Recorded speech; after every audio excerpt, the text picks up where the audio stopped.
هم هرتش که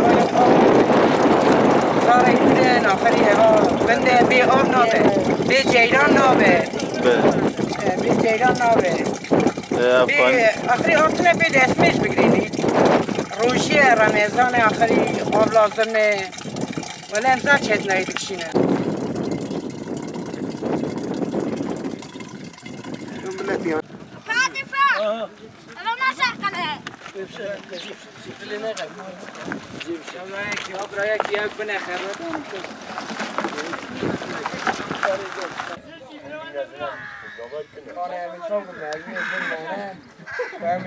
Ceylan ameliyatlarım sıkıntı yok. Ceylan zevk dikişini.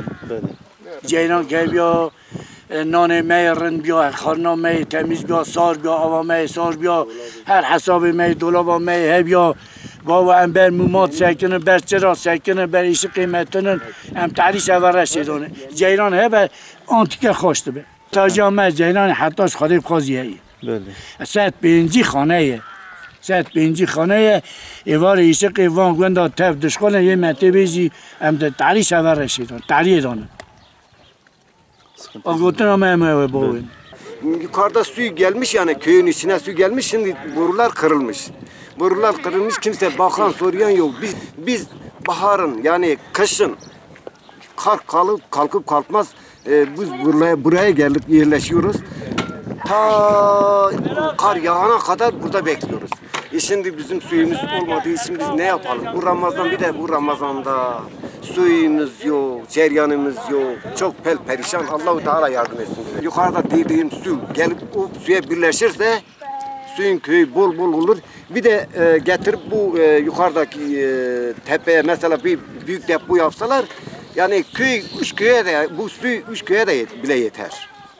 O kadar bir kaynak. Evet. O su o kadar fazladır yani.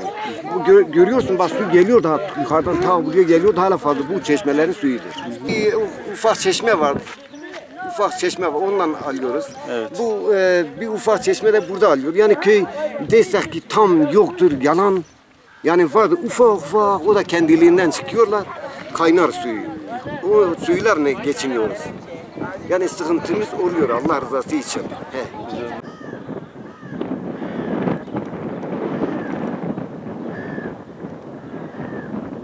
Sıkıntımız şu an yayladayız. Suyumuz yok. Yollarımız yok. 4. ayın sonunda 5. ayın başında buraya geliyoruz. 3,5 ay yakın 8 aya yakın burada kalıyoruz. 7. ay oldu mu bizim burada katiyen sularımız yok. Hayvanlarımız su sıkıntısından gözlerin hepsi kör olmuş. Sinekler gözlerine bata susuzluktan hepsi gözlerini yaşarmaya başlamış. Yani bildiğinizce yani Allah kabul etsin ama yani yediğimiz kapta dahi bu suda yıkadığımız için o kaplarımız dahi temiz olmuyor. Ramazan ayıdır. Suyumuz yok. Sadece çok sıkıntı çektiğimiz yollarımız düzgün değil. Bir de suyumuz yok. Allah her sorunlarla karşılaşıyoruz. Bulaşıklarımızı doğru düzgün yıkayamıyoruz. Bulaşıklarımızı yıkayamıyoruz. Çocuklarımızı doğru düzgün banyo yapamıyoruz. Gerçekten de şu an öyle bir sıkıntı ailemizde 4-5 çocuğu fazla olanlar çoğu kişi yani banyo yapamıyor. Bu kaldığımız ay içinde burada çoğu kişi bir gün ya yapıyor ya yapamıyor. Çok sıkıntı. Çamaşırlarımızı doğru düzgün yıkayamıyoruz. İşte belli zaten her şey göz önünde. Şimdi bu köy 150 hanedir. Bu 150 haneden en az 50 hanesi yaylaya geliyor. Yaşantımız, bizim ekonomi durumlarımız zaten hep buradan oluyor. Bu köyde en az 4000 baş hayvan, büyük küçük baş hayvan tutuyor. Bunların köyün geçim kaynağı hep buradan geliyor. Zaten sürekli yetkililer hayvancılıkla şu buyla bahsediyorlar. Yani durum buysa gerçekten yani biz bu 1000 metre ileride şimdi 10 köye yetecek su var. Yani bu da bir şeydir yani. Büyük bir eksikliktir. 1000 metre mesafede su var. Bu köy 4000 büyük baş hayvan. Yani neredeyse telef oluyor. Gittiğimiz yer köyümüz en fazla 2000 dönümlük yerdir. Mesela bu yayladır ama en az 3-4 köy kadar var. Yani sadece 1000 metreden su gelecek. O yüzden yani biz çok zor bir durumdayız. Herkesin çoğu yani su sorunu için adam mal beslemiyor.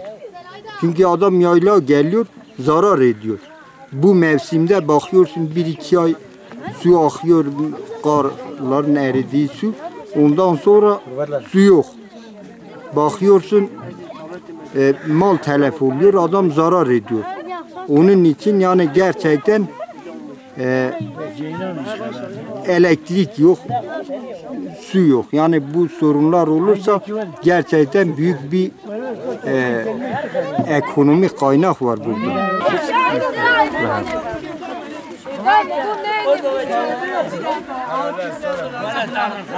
Serpil deri şey. Yine tamam, bir kere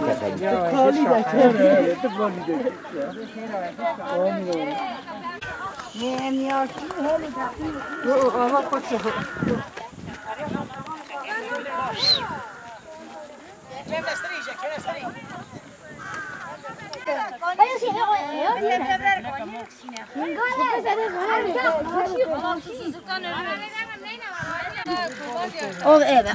Adaka açıyor. Aha buraya. Aha. İlaç, ilaç.